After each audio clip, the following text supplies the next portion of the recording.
सुंदरवन जंगल में बहुत सारे पशु पक्षी मिलजुल कर रहा करते थे। उसी जंगल में लाडो नाम की चिड़िया अपने 2 बच्चों के साथ रहती थी। लाडो बहुत मेहनती और दयालु चिड़िया थी। दिन होते ही अनाज की खोज में जाना और शाम होते ही वापस आकर अपने भूखे बच्चों को खिलाना, यही लाडो का काम था। उसके पड़ोस में ही बुलबुल चिड़िया रहती थी। उसके भी 2 बच्चे थे। उसका घर मिट्टी का था। उस वजह से उसे गर्मी के मौसम से बड़ी राहत मिलती थी। चलो बच्चों, अब नहाने का समय हो चुका है। चलो चलो नहाने। नहीं मम्मी, हमें नहीं नहाना। हम घर से बाहर कहीं भी नहीं जाते, फिर भी आप हमें रोज रोज नहलाती हो। अरे बच्चों, तुम दिन भर खेलते रहते हो, इस वजह से तुम गंदे हो जाते हो। अगर रोज नहीं नहाओगे तो तुम्हारे पंखों से बदबू आने लगेगी।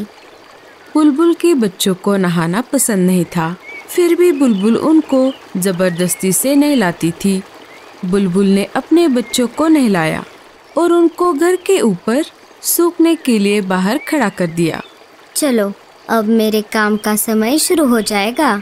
जंगल के पंछी एक एक करके मेरे स्विमिंग पूल में नहाने आएंगे। बुलबुल बहन, क्या मैं मेरे बच्चों को नहलाऊं? हाँ हाँ, क्यों नहीं, पर तुम्हें पता है ना, एक बच्चे को एक बेरी। हाँ हाँ, मुझे मालूम है। ये लो 2 बेरियां। रानो भी अपने बच्चों को नहलाने लगी। एक एक करके जंगल के सारे पंछियों ने अपने अपने बच्चों को नहलाया। लाडो भी अपने बच्चों को नहलाना चाहती थी। वो बुलबुल के पास चली आती है।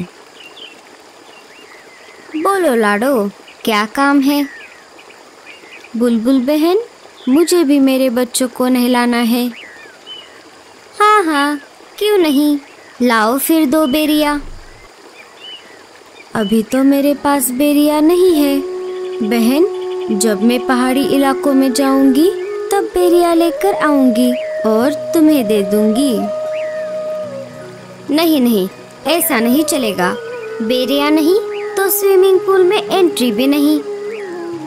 ठीक है बच्चों, चलो।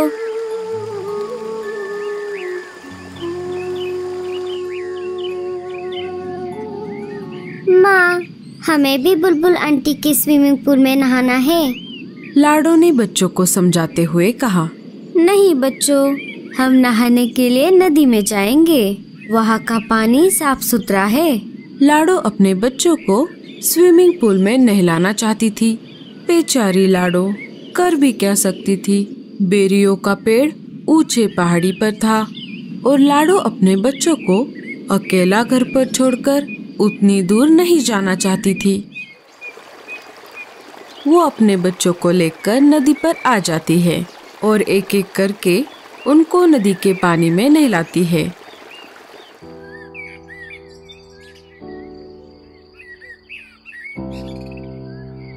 अरे लाडो, ऐसे उदास क्यों बैठी हो? क्या कुछ परेशानी है? अरे नहीं कालू भैया, ऐसी कोई बात नहीं है। सोनू मोनू को बुलबुल चिड़िया के स्विमिंग पूल में नहाने की बहुत इच्छा है, लेकिन वो नहाने के बदले बेरियों की मांग कर रही है और अभी तो मेरे पास बेरिया नहीं है। बेरिया लाने के लिए मुझे ऊंचे पहाड़ी पर जाना होगा, पर मैं मेरे बच्चों को घर पर अकेला छोड़कर उतनी दूर नहीं जा सकती। बस इतनी सी बात, मैं हूँ ना, मैं पहाड़ी इलाकों में जाकर बेरिया ले आऊंगा। बड़े आए जाने वाले। क्यों जी, आपके पास कोई दूसरा काम नहीं है क्या? ना बीवी है ना बच्चे। आप एक काम करो, सारे पंछियों के काम फोकट में करो। अरे गोरी, मैं तो ऐसे ही कह रहा था। मैं पहाड़ी इलाकों में जाता रहता हूँ ना, इसीलिए मैंने ऐसा कहा। तुम भी ना गोरी। बहुत दिनों से जग्गू सेब मांग रहा है, क्या आपने लाकर दिया? कोई जरूरत नहीं है किसी की मदद करने की। अब सीधा मेरे साथ घर चलो। कालू कौवा वहाँ से चला जाता है। मम्मी, मुझे भी स्विमिंग पूल में नहाना है। अरे जग्गू, तुझे नहाने की कोई जरूरत नहीं है, तू तो वैसे भी साफ सुथरा है। लाडो उदास बैठी थी कि तभी वहाँ पर भूरा कौवा आ जाता है। भूरे ने सारी बात सुन ली थी। लाडो, तुम परेशान क्यों होती हो? मैंने अभी अभी सब सुन लिया है। तुम एक काम क्यों नहीं करती? मैं तुम्हारी बच्चों की देखभाल करता हूँ। तुम पहाड़ी इलाकों में जाकर बेरिया लेकर आओ। लाडो को भूरे पर बिल्कुल भी भरोसा नहीं था, लेकिन उसे बच्चों को स्विमिंग पूल में नहलाना भी था। फिर भी लाडो ने भूरे से पूछा, लेकिन तुम मेरी मदद क्यों कर रहे हो? अरे, मैं भी बहुत दिनों से बेरिया खाने की सोच रहा हूँ। तुम आते समय मेरे लिए भी बेरिया लेकर आना। अच्छा, ठीक है, तो मैं चलती हूँ। तुम मेरे बच्चों का ध्यान रखना। लाडो बेरिया लाने के लिए पहाड़ी इलाकों की ओर चल पड़ती है। अरे वाह, ये तो बहुत अच्छा हुआ। मुझे पता चला है पहाड़ी इलाकों से हमारी जंगल की ओर तेज तूफान आ रहा है। मुझे नहीं लगता कि लाडो उस तेज तूफान में बच पाएगी। फिर मैं इन दो बच्चों को घर से बाहर फेंक दूंगा। लाडो के जाते ही भूरा बच्चों को घोंसले से बाहर निकाल देता है और घोंसले का दरवाजा लगा लेता है। बच्चे अपनी माँ की याद में रोने लगते हैं। इधर लाडो जैसे तैसे करके आगे बढ़ती रही। वैसे ही तेज हवा भी बढ़ने लगी। लगता है इस तेज तूफान में मैं उड़ नहीं पाऊंगी। लाडो चिड़िया हार मानने वालों में से नहीं थी। बड़ी कठिनाइयों का सामना करते हुए वो आगे बढ़ती रही। तभी उसके सामने से मीनू मौसी उड़ते हुए आ जाती है। अरे लाडो, ये क्या कर रही हो? चलो वापस। बारिश के साथ साथ बहुत बड़ा तूफान भी आने वाला है। अच्छा, ठीक है मौसी। वो दोनों वापस जंगल में आ जाती है। लाडो, बहुत तेज बारिश शुरू हो गई है। तुम एक काम करो, बारिश रुकने तक मेरे घर में रुक जाओ। बारिश थमते ही चली जाना। दोनों मीनू मौसी के घोंसले के अंदर चली जाती है। बारिश अपने जोरों पर थी। मेरे बच्चे ठीक तो होंगे ना? इधर बेचारे बच्चे तेज बारिश में भीग रहे थे। वो दोनों एक पेड़ की डाली पर बैठ जाते हैं, जहाँ पर कम बारिश का पानी आ रहा था। तभी उनको उस पेड़ के तने से आवाज आती है, बच्चों इधर आओ। बच्चे अंदर चले जाते हैं। इधर भूरा कौवा मजे में घोड़े बेचकर सो रहा था। तभी एक तेज हवा का झोंका आ जाता है और भूरे कौवे का घोंसला पानी में गिर जाता है। भूरा घर का दरवाजा खोल नहीं पाता और वो डूब जाता है। थोड़ी देर बाद बारिश कम हो जाती है।